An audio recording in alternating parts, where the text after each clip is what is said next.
As you all know, we have had hearings in September and October and November on Race to the Top, and to really sort of drill down on the 4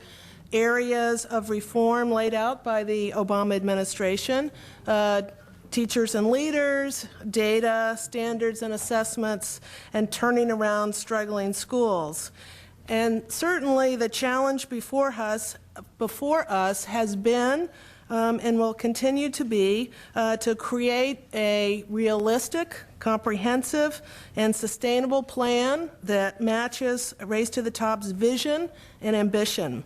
It's a good vision, and the spirit and the sense of urgency in fulfilling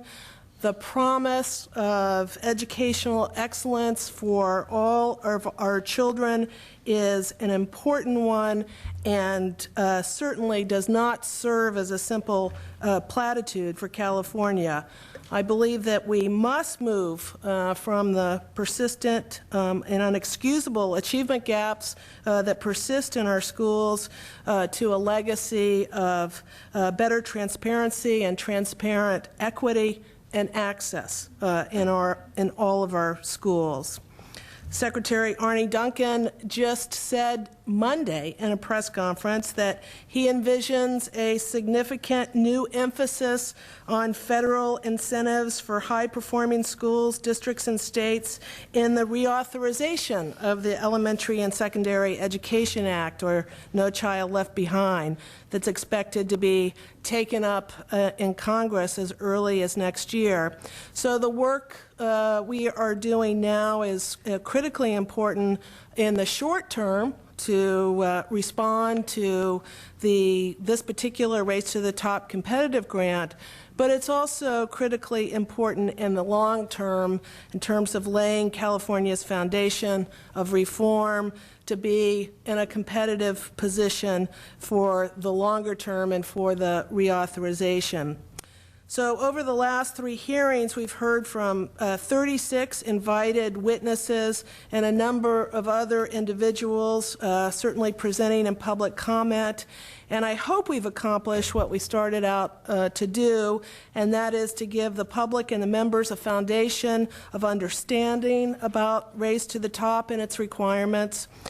to expose the public and members to the information and experiences that have been shared by the experts, advocates, practitioners, and parents that have testified, and to put us all in a better position to cast a perspective and to cast votes on proposed legislation related to this program. We've also accomplished all of this, I believe, in a very timely and, most importantly, in an inclusive manner.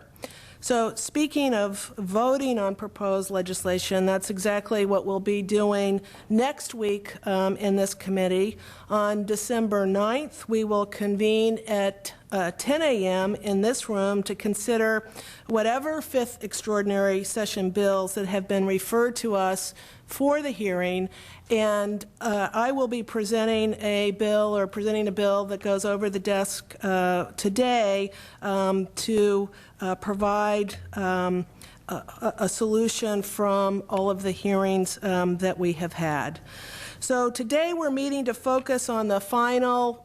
Race to the Top regulations. Before we conclude a bill, we certainly need to know what the final regulations are. It will be these regulations that will be used to judge any state application for Race to the Top funds, and it should also be what we use to judge any legislative proposals that come before us in this committee. So today we will hear from the Legislative Analyst's Office, the Office of the Secretary of Education, and the California Department of Education, and a number of stakeholder groups, all of which participated in the federal regulatory process by submitting comments to the Secretary, and all of which had the opportunity to testify before us in our first